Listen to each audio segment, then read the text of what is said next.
পরকীয়ার জেরে মাতৃহারা হলো ৩ বছরের এক শিশু। ঘটনার বিবরণী জানা যায়, শান্তিরবাজার মহকুমার অন্তর্গত বাইখোড়ার লাতোয়াটিলা এলাকার বাসিন্দা কমল বিশ্বাস ওনার সহধর্মিণী ঝর্ণা দাস বিশ্বাসকে নিয়ে বেশ ভালোভাবে দিন কাটাচ্ছিল।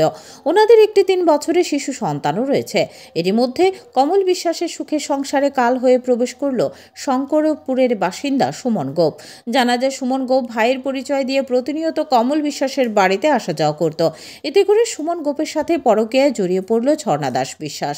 সুমন গোপ প্রতিনিয়ত বাড়ির একাকিত্বে ঝর্ণা দাস বিশ্বাসের সঙ্গে দেখা করতে আসত বলে পরিবারের লোকজনেদের অভিযোগ।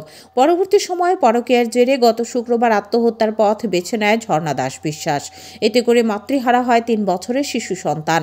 পরিবারের লোকজনের এই দাবি, আত্মহত্যার পেছনে সুমন গোপ জড়িত রয়েছে।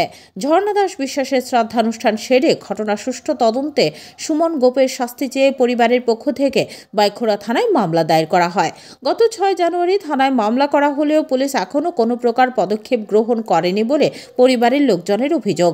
অবশেষে বৃহস্পতিবার সংবাদ মাধ্যমের মুখোমুখি হয়ে দোষী শাস্তি কামনা করেন মৃতার স্বামী। তিনি এই ছোট্ট শিশুটিকে নিয়ে কিভাবে দিন কাটাবেন তা ভেবে উঠতে পারছেন না। তাই রাজ্যের মুখ্যমন্ত্রীর নিকট দোষী শাস্তির দাবি করেন মৃতার স্বামী। এখন দেখার বিষয়, ঘটনা সুষ্ঠু তদন্তে ও ঘটনার সাথে জড়িতদের শাস্তি প্রদানে পুলিশ কী প্রকার পদক্ষেপ গ্রহণ করে। আমার স্বামী স্ত্রীর মধ্যে কোনো ঝামেলা নাই। আমি একটা থাবরও দিছি না কোনোদিন, কোনো খরচে কোনো কিছু আমি মদও খাই না, গাঁজাও খাই না, কোনো নেশাই নাই।